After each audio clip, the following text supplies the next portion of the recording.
ঈদ মানে খুশি। ঈদের যাত্রা যে আমরা অবিশ্বাস করে এত যানজট এড়িয়ে আপনার পার হয়ে আসছি, তারপরও যে ট্রেনের মধ্যে উঠতে পারছি কাঙ্ক্ষিত বাড়িতে যাব সেই, এবং যে শত কষ্ট সেটা আপনার কি হয়ে গেছে ভুলে গিয়েছি। আর বাড়িতে যেহেতু আপনার ঈদ করতে যাব, সেখানে পরিবার আছে, বউ বাচ্চা এবং প্রতিবেশী সবাইকে নিয়ে যে ঈদের একটা আমেজ উদ্দীপনা নিয়ে ঈদ করব, সেটা একটা অন্যরকম ভাষা প্রকাশ করা যায় না।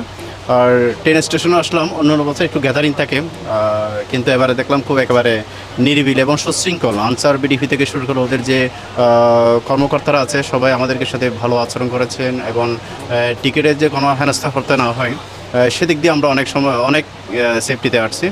এবং অন্য বছরও মনে করেন ট্রেনে বগিতে যখন ঢুকতাম, নিজের সিট কোথায় সেটা খুঁজে পাওয়া তো একটা দুর্বিষহ হয়ে যেত, যে এখানে অনেক পাবলিক দাঁড়িয়ে থাকতো যারা টিকিটবিহীন এরকম। কিন্তু এখানে দেখতেছি আপনার একেবারে গ্যাঞ্জাম অন্যরকম একটা পরিবেশ হয়ে গেছে। এই জন্য খুব রেলওয়ে কর্তৃপক্ষকে আন্তরিক এবং অভিনন্দন জানাচ্ছি এবং শুভেচ্ছা জানাচ্ছি। আসলে আমারও একটু ব্যক্তিগতভাবে আমি কিন্তু ট্রেনে খুব কমই চড়ি, কারণ ট্রেনে হচ্ছে আপনার যখন জার্নি করি লাইট জ্বালানো থাকে, ঘুম কম হয় না। হ্যাঁ, আর বাসে হলে আপনার একটা লাইট অফ হয়ে যায় এবং একটা আপনি আরামে ঘুম দিলেন।